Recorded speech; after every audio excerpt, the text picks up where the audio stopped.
back to my channel. So today's video is something that I actually did a poll on my Instagram for, and it lost the poll, but I'm still gonna do it because I already filmed it.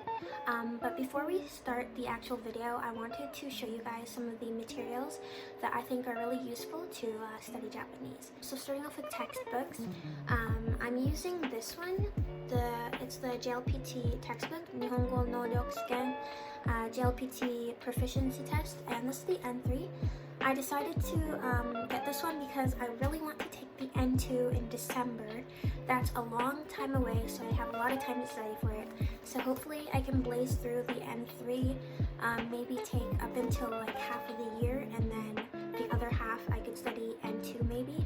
If things go right, I don't know what the thing is, cross our fingers. Hopefully it goes right. The second textbook that I'm using is actually torrented, and if I can find the link for it, I'll leave it to you guys. I have it in this cute folder. It's the Nihongo So Matome series. It's the Dokkai practice. So this is what I'm using, and it's not really hard to find online. You could find it pretty easily. Next is something that I used a long time ago when I was like studying kanji by books. I was using these. This is what it looks like on the inside, and they have all the way up until grade 6. I recommend getting some kanji paper. I keep them in these cute folders that I got from Miniso, and I love them so much, and that's why I love to show them off so much on my channel. But yeah, they're really easy to find. You just Google it, and it's super duper cute. Next thing that I would recommend to you guys is getting some notebooks. So I have 2 here with me. I'm a notebook collector. I love notebooks. This one I use for mainly just writing like sentences, vocab, anything. It's really messy in here. And this one here that I use is a fuzzy one. This is more for my aesthetic writing, things that I want to look pretty. Last thing that I would recommend you guys is going to be some manga. This is Orin, and then this is 100% no Kimie. And I would really recommend Orin. Most of you guys probably know it. But yes, those are just some of my material recommendations for you guys. So yes, now let's get on to the video. So to start off with writing, there are 3 writing systems in Japanese: hiragana, katakana, and kanji. We refer to hiragana and katakana together as kana. It doesn't take too long to learn, and to be honest, you could probably learn them in about a day. I would say don't spend over a week learning it. I learned kana by physical flashcards a couple years back, but now there are a ton of apps that you can use. To learn by physical flashcards is actually pretty simple. It's just tedious. You just write the kana on the front and then the pronunciation on the back. Then you'll just review that until you get it. It's super simple. So here I am searching up some apps. The one that I can recommend to you guys is Dr. Moku because I know that it's popular with a lot of people. By the way, I wish someone had told me this when I was just starting out, but learn hiragana first. It's more important than katakana. Katakana is used for loan words from other languages, but you should still know how to write them. As for kanji, I've struggled with this for a while, but I think that I finally found something that works for me. So now I'm using the book Remembering the Kanji by Heisig. I might refer to it in the future as just RTK. It makes it fairly easy to learn kanji by breaking them down into radicals, which are basically the building blocks of kanji, and making mnemonics for each of them as well. I practice writing kanji on this paper that I found on Google by searching kanji paper, and I review kanji in a free computer app called Anki.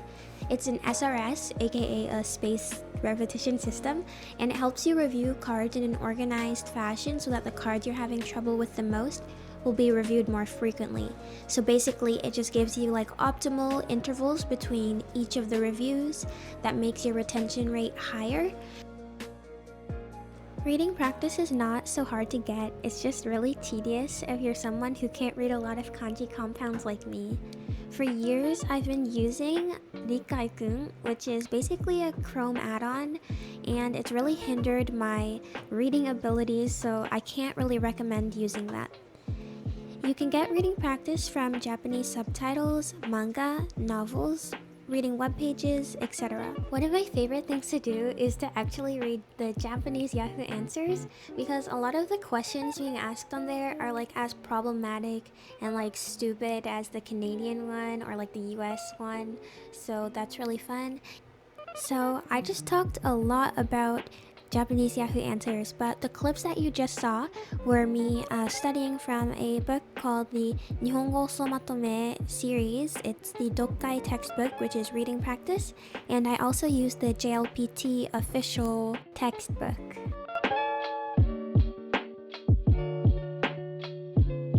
As for novels, you can download an app called Sorari, which is basically the app version of Aozora Bunko, and it has a lot of older books on there that you can read for free, including Natsume Soseki. And in the app, you can also highlight a word and search the meaning if you don't understand it.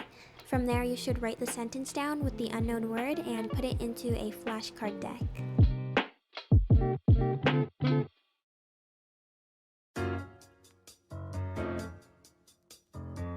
For listening, I'm going to recommend this site to you guys. It's called animelon.com, and it's basically a website that just has a whole bunch of anime on it.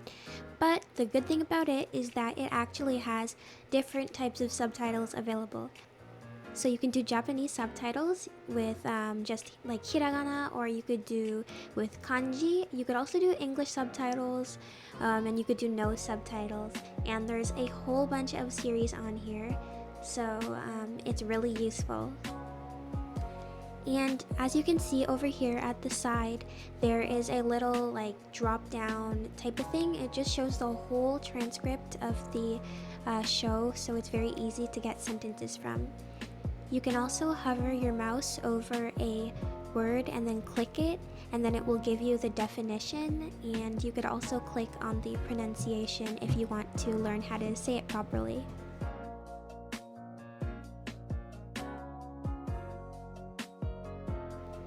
So there's a really wide selection to choose from. For speaking practice, I have two things to recommend to you guys. The first one is free, the second one isn't.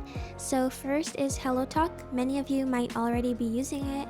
I really like this app because you can just chat with people casually, and I really like the moment section because it's like a social media, and I'm always posting my like Animal Crossing stuff on there. And a lot of people actually do post Animal Crossing stuff, so that's good. And then the second one I can recommend to you is a website called italki, and I'm not sponsored by them, but I do have a referral code for $10 if you purchase $20 worth of credits. So you can use that if you want, and I prefer to do this when actually like verbally speaking, because the tutor is actually being paid to care about this and actually be patient with you. And lastly, for grammar, it's really self-explanatory, so I won't spend much time on it. I can recommend two websites, which are JapaneseTestForYou.com and Take Him's Grammar Guide. Go check them out, and they're pretty easy to understand. So thank you so much for watching. Make sure to like and subscribe, and maybe hit the bell if you want to hit it, and follow my Instagram, and thank you so much. Goodbye.